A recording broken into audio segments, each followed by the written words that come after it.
السلام عليكم ورحمة الله وبركاته أعزائي المشاهدين. النهاردة هوريكم طريقة متميزة جدا، وفي نفس الوقت هي سهلة جدا وهتوفر عليكم فلوس كتير كتير كتير. طبعا انتوا عارفين أهمية زيت جوز الهند للشعر وللبشرة ولكل دوت.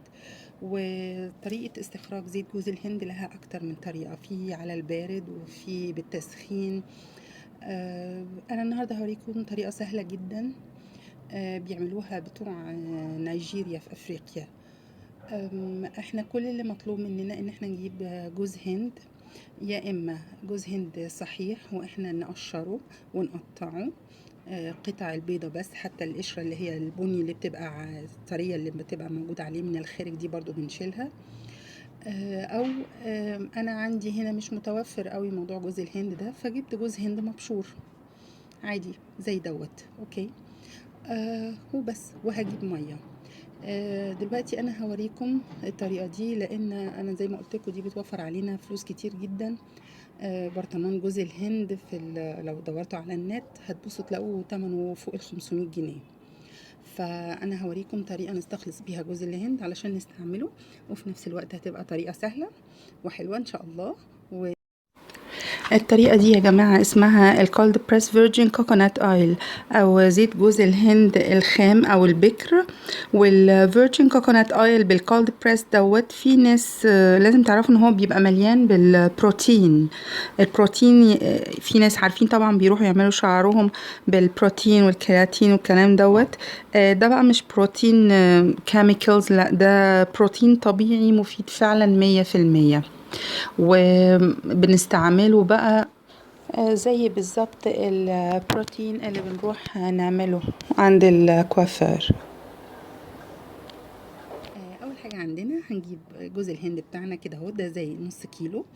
اللي عايز يزود الكميه براحته. اوكي. وبعدين هنجيب ميه.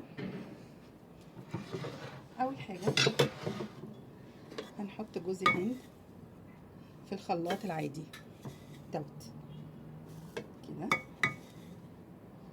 بسم الله الرحمن الرحيم.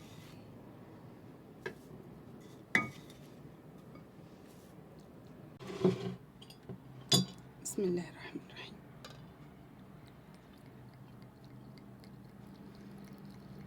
المية دي مش هتعمل اي حاجة او هتغير هتأثر عليه بأي شكل كان. اوكي. هي بس هتخلي الخلاط يعني يلف بسهولة. اوكي. بسم الله الرحمن الرحيم. ودلوقتي هنبتدي نشغل الخلاط. لاحظوا بيلف بصعوبة. هزود المية عشان يبقى اسهل. انا وقفت عشان اقول لكم حاجة يا جماعة. طبعا جوز الهند لما بيتضرب في الخلاط بيبقى تقيل، فانتوا ما تحطوش نص كيلو كله، يعني يا دوب تحطوا نص الشفشق كده، وحبة بحبة تكملوا عليه مية. اوكي، لحد ما الخلاط يدور بسهولة علشان ما يحرقلكوش الخلاط طبعا. ولو لقيتوه الخلاط سخن بس وقفوا شوية، هو مش هيعمل كده طالما حطينا مية، لان بس هو لو اتحط لوحده هيبقى تقيل خالص. اوكي.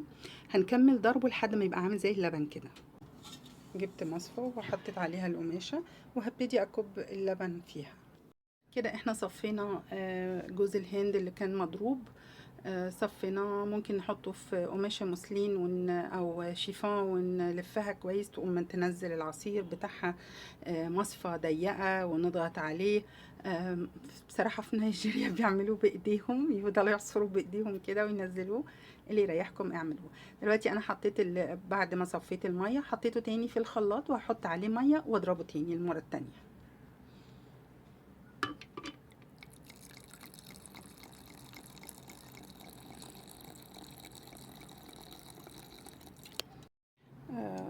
اهو هكبه بس هنا كله واصفيه. بصوا واضح ان في الجناب شايفين لسه في بقايا، عشان كده انا صفيته بالقماش كده اهوت. اوكي. واحطه في التلاجة لتاني يوم. اهم حاجة ان انا غطيته، بس هسيبه في التلاجة لتاني يوم. كده احنا حطينا اللبن بتاعنا من بالليل لتاني يوم. اوكي. وبعدين هنبتدي بهدوء خالص ناخد الوش بتاعه اللي هو الزبدة بتاعتنا. اوكي، بسم الله الرحمن الرحيم. بصوا ده كده،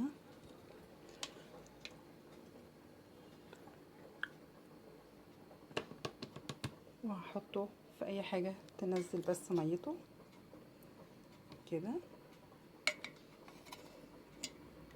بسم الله الرحمن الرحيم.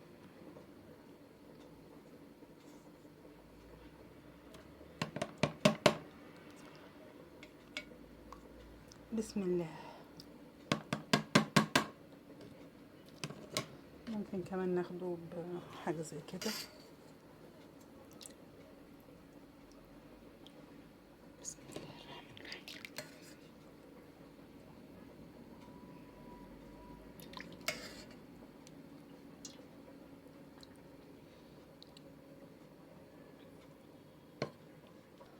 دلوقتي يا جماعة المية اللي فضلت من الكوكونات دي مش هنرميها، لا، احنا هناخدها نحطها في ازازة، نحطها في الفريزر او نحطها في التلاجة علشان نستعملها بعد كده على حسب ما بنستعملها. ممكن نعمل بيها رز، ممكن نعمل بيها حلويات، فحرام ان احنا نرميها لان دي برضو لسه فيها طعم الكوكونات. اوكي، دلوقتي صفيناها كده وهنحطها في البول اللي بنضرب فيه الكريمة بتاعتنا او نضربها بمضرب البيض العادي. حطيتها وهبتدي اضربها.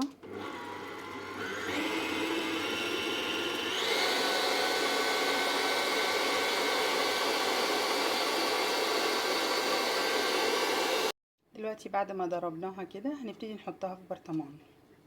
اوكي، بسم الله الرحمن الرحيم.